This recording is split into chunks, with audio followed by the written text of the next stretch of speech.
Hello, it's Timothy Duke. I just wrote a new ebook on Rapture Theories. And I wrote this commentary to discuss and compare 5 theories of when the church is raptured in the future. And I will comment on the definition and origin of the word rapture. I start off by using a dictionary definition to give us all a base definition. Then I use the Bible to clarify and better define the understanding of the word rapture. Now, the Bible contains examples of raptures of people that are raptured when they're alive and raptured when they're dead. Now, the origin of the English word rapture occurred in the 1800s, about 200 years after the King James Version was written. Now, some people are concerned that the word rapture is not found in their Bible. So, therefore, I know that those people have not read the Latin Vulgate Bible, which does have the word rapture in it. English-speaking people forget that English was not a language until about 500 to 600 AD. And that's about 1,000 years after the original Old Testament Hebrew language Bible was translated into the Greek language in 270 BC by 70 scholars and is called the Septuagint. Now, the King James Version, the KJV, was translated from the Hebrew, Greek, and Latin Bibles. Now, the KJV 1611, the first version of the King James Version, was created about 300 to 400 years after the Latin Bible Vulgate was created. Now, the Vulgate is still being used today by the Roman Catholic Church. Of course, that is about the only place today that you will hear the Latin language spoken. Now, I then define what the future rapture theories are. I discuss all 5 theories concerning the timing of the rapture and the rapture being of the church body in the future. And I discuss where we are in God's timeline. You have reference to those 5 theories.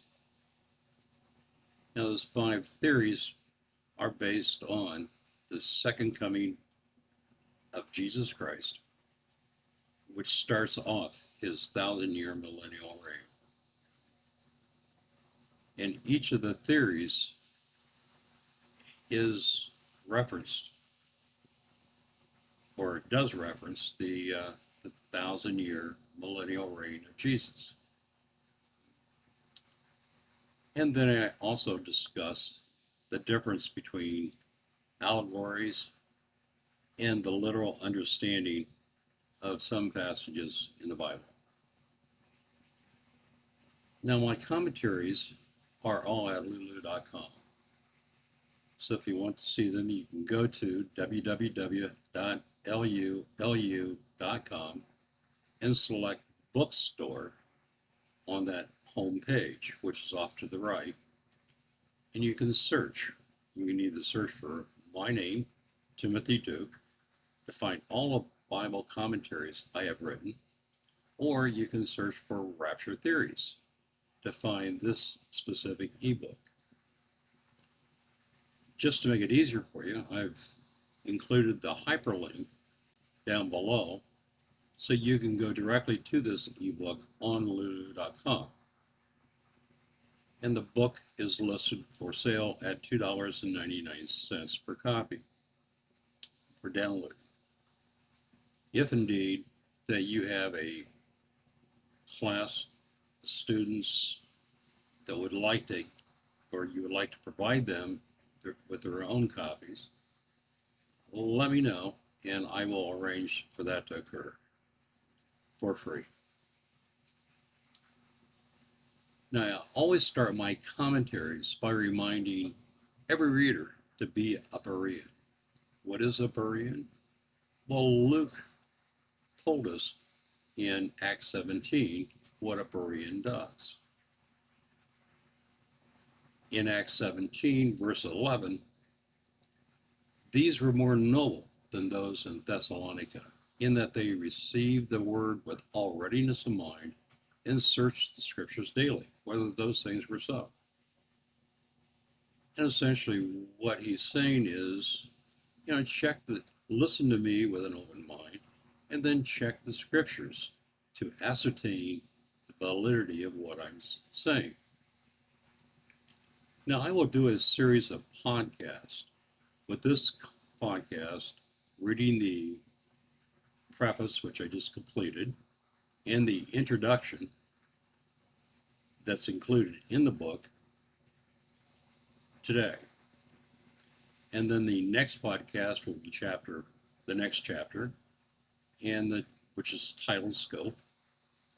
And each podcast thereafter, I will do a chapter.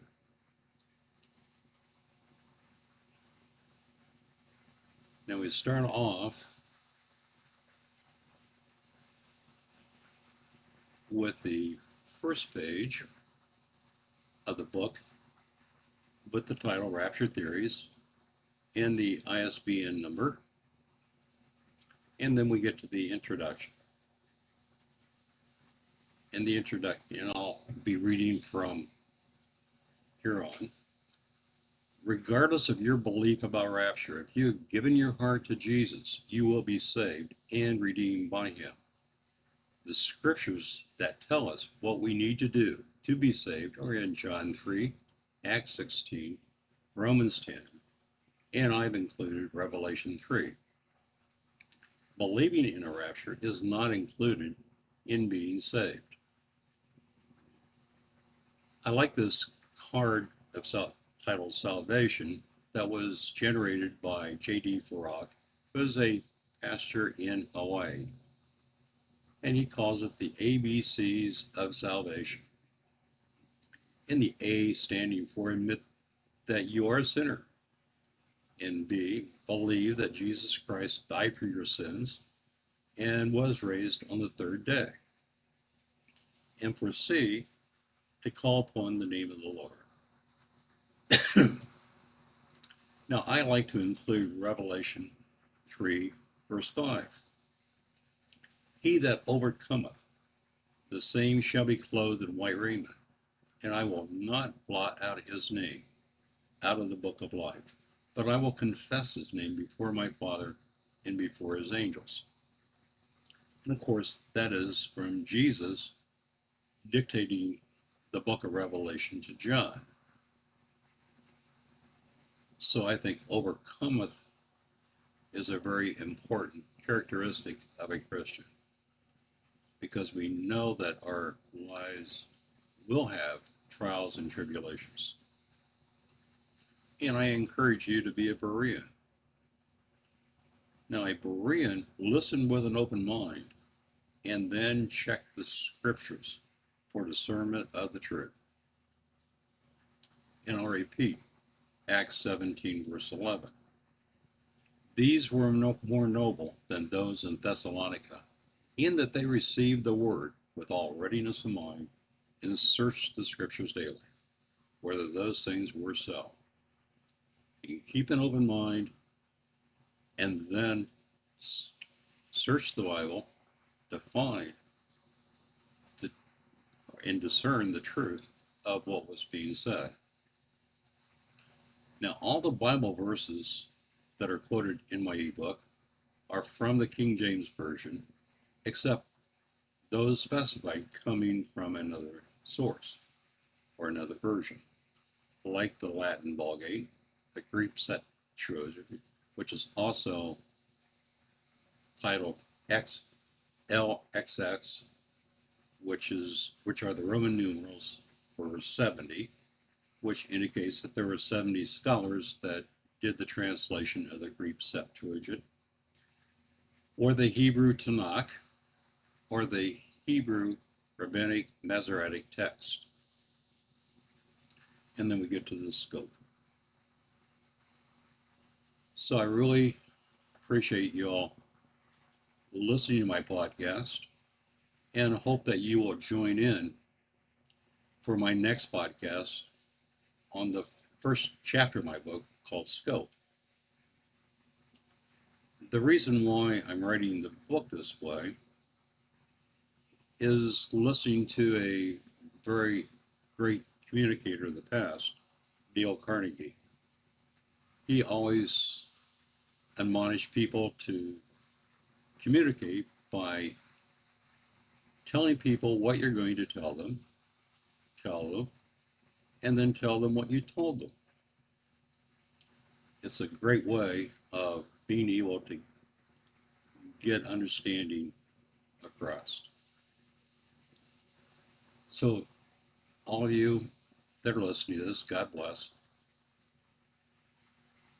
And I hope to see you soon.